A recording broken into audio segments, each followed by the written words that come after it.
নেতারা আছেন তারা বক্তৃতা করবেন। প্রধান অতিথি সাধারণত শেষে বক্তৃতা করে। তো আমার আরেকটি কাজের, আমি এখানে বলেছিলাম যে 12টার দিকে যেতে পারলে খুব ভালো হতো।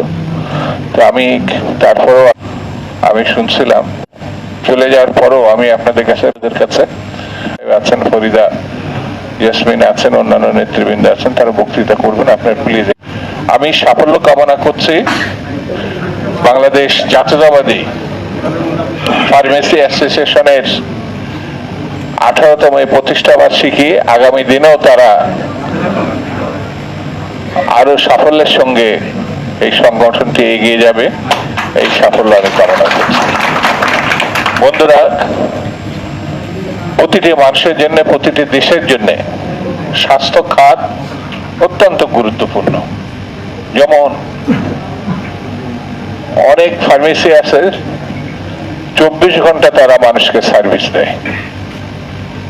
যখন দেখবেন একটি রোগীর বাঁচানোর প্রশ্ন দেখা যায়, তখনই শুধু ডাক্তার না, ডাক্তার প্রেসক্রিপশন করেন, ঔষধের জন্য ফার্মেসিতে রোগীর স্বজনরা ছুটে যায়। সেই জন্য স্বাস্থ্য খাতে যারা কাজ করেন, ডাক্তার, হাসপাতাল, নার্স, ফার্মেসি তার ভিতরে অন্যতম। এই কাজকে যারা জীবনের ব্রত হিসাবে নিয়েছেন, জীবনযাপনের, বেঁচে থাকার প্রতি যেমন সমাজের একটি অত্যন্ত গুরুত্বপূর্ণ দায়িত্ব পালনও বটে। যেমন এখন স্বাস্থ্য খাতের সব থেকে বড় ধরনের ঘটনাই হচ্ছে হাম। যে হাম, আমাদের কোমলমতি শিশুরা ইতিমধ্যে অনেক মৃত্যুবরণ করেছে। এই প্রসঙ্গটিতে আমরা উত্তরাধিকার সূত্রে পেয়েছি। আমরা ইতিমধ্যে পত্রিকা মারফত জেনেছি ইউনিসেফ একাধিকবার, প্রায় 5 থেকে 6 বার লিখিতভাবে তৎকালীন সরকার, আগের সরকারকে তারা সতর্ক করেছিল। কিন্তু সেই সরকার, এমনকি এটা আওয়ামী লীগ আমলেরও অনেক ব্যর্থতার একটি হচ্ছে এই হাম। আওয়ামী লীগ, অন্তর্বর্তীকালীন সরকার, ব্যর্থতাটা এখন বিএনপির ঘাড়ে এসে পড়েছে। বিএনপি ইতিমধ্যে অনেক পদক্ষেপ নিয়েছে, তারপরেও যে প্রসঙ্গটি আমরা নির্মূল করেছিলাম, হামটা কিন্তু আমাদের দেশে একটি নির্মূল হওয়া প্রসঙ্গ ছিল, সেটি ব্যর্থতার কারণে আমরা তার মুখোমুখি হয়েছি। সরকার অত্যন্ত জরুরি ভিত্তিতে সিরিয়াসলি এই প্রসঙ্গটি গ্রহণ করেছে। আমার মনে হয় এই ক্ষেত্রেও ফার্মাসিস্টদের অত্যন্ত দক্ষ ভূমিকা এবং সেবামূলক ভূমিকার একটি অংশ হিসেবে তারাও, আমার মনে হয় অনেক ফার্মেসি হয়তো দেখা গেল 7টা, 8টা, 10টার মধ্যে বন্ধ করতো। এই হাম যুদ্ধের কারণেও অনেকে সারা রাত হয়তো তারা সার্ভিস দিচ্ছেন। আমাদের জাতীয় দায়িত্ব হিসাবে এই ভূমিকাটা সবাইকে নিতে হবে। বন্ধুরা, একটা মহল আছে যারা মিথ্যা ছাড়া অন্য কোনো ভালো জিনিস চিন্তা করতে পারে না। নাম বললে আপনারা সবাই চিনবেন। কখনোই তারা মানুষের আস্থা বিশ্বাসের সঙ্গে থাকতে পারে নাই বলে তারা সরকারের যাহা তো দূরে থাক, উল্লেখযোগ্য কোনো মানুষের সমর্থনও পেত না। এরা ইসলামকে ব্যবহার করে ইসলামের বিরুদ্ধে ভূমিকা পালন করে। এরা এমনই একটি অংশ রাজনীতিতে, মিথ্যা ছাড়া এদের আর কিছু নাই। সেটি হচ্ছে জামাতে ইসলাম, যারা জামাত এবং ইসলামকে নিয়ে এক ধরনের ব্যবসা করে। বাংলাদেশে এখন যে অপকর্মগুলো আমরা বিভিন্ন ক্ষেত্রে দেখছি, তা যদি ক্যাটাগরিয়ালি আমি আলোচনা করি তাহলে তারা হয়তো কষ্ট পাবে, কিন্তু বাস্তবতা হচ্ছে যত অকর্ম হচ্ছে সেই অকর্ম তারা করছে, কিন্তু প্রসঙ্গটি সরকারের উপরে চাপিয়ে দেওয়ার চেষ্টা করছে। আমি পরিষ্কার করে বলি, মানুষের চোখ, মানুষের মগজগত বিদ্যা, বুদ্ধি, সচেতনতা এই দেশের মানুষ জানে বলে 71 সালে কোনটি মুক্তিযুদ্ধ, কোনটি লড়াই আর কোনটি করার দরকার সেটা 71 সালে তারা করেছে। এই দেশের কৃষক, শ্রমিক, একেবারে নিম্ন শ্রেণীর মানুষরাও বুঝেছিল পাকিস্তান থাকবে না, মুক্তিযুদ্ধে যেতে হবে। কিন্তু একটা গোষ্ঠী পাকিস্তান রক্ষা করার জন্য ব্যতিব্যস্ত হয়েছিল এবং এদেশের নারী নির্যাতন এবং মুক্তিযোদ্ধাদের সব থেকে বেশি খুন এবং হত্যা করেছে যে শক্তিটি, সেটা জামাতে ইসলাম। এটা ইতিহাসের ধারা।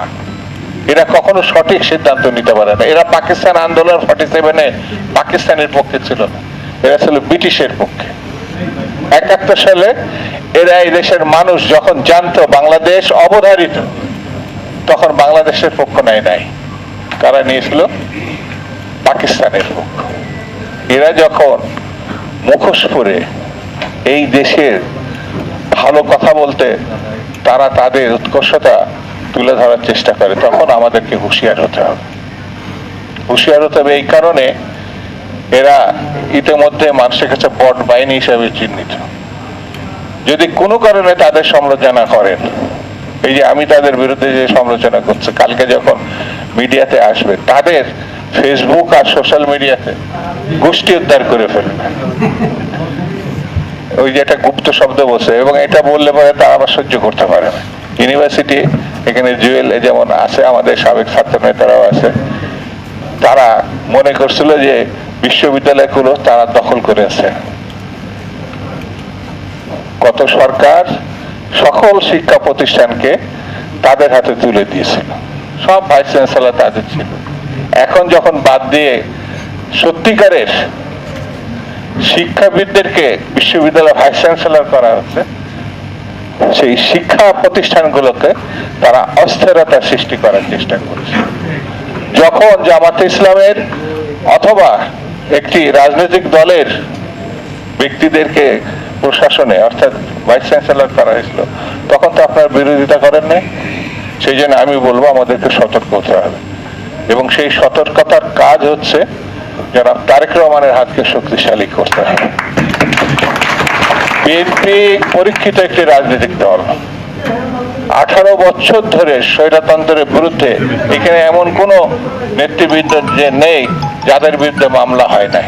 আমার এই যে পিছনে বা আমার সঙ্গে যারা আছেন, বিএনপির এমন কোন কর্মী ছিল না যার বিরুদ্ধে মামলা ছিল না, গুম হয় নাই, জেলে যায় নাই, নির্যাতনের মুখোমুখি হয় নাই। এটা পরীক্ষিত রাজনৈতিক দল। এটা শহীদ জিয়া, বেগম জিয়ার দল।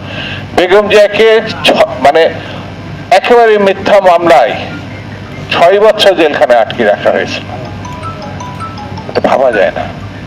তিনি যদি তাকে চিকিৎসা করতে দেওয়া হয় না, সেই সময় যে চিকিৎসা করতে দিত, আমার ধারণা দেশনেত্রী আমাদের মধ্যে আরো কিছুদিন থাকতেন, কিন্তু তাকে সেই সুযোগ দেওয়া হয়নি।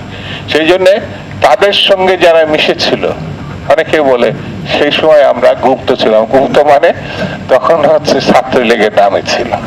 তাহলে ছাত্রলীগ যত অপকর্ম করছে, লুঙ্গির তালে এটা অসভ্য, একটু বললেন না, এটা হচ্ছে ছাত্রলীগের যত অপকর্ম সবগুলো তারা করছে।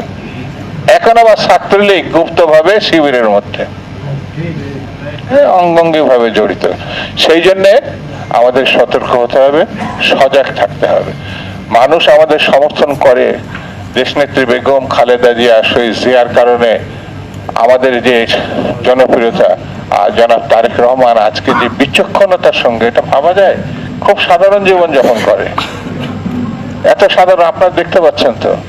সেই মানুষটাকে আমাদের পাশে গিয়ে দাঁড়াতে হবে, তার হাতকে শক্তিশালী করতে হবে। বিএনপি এবং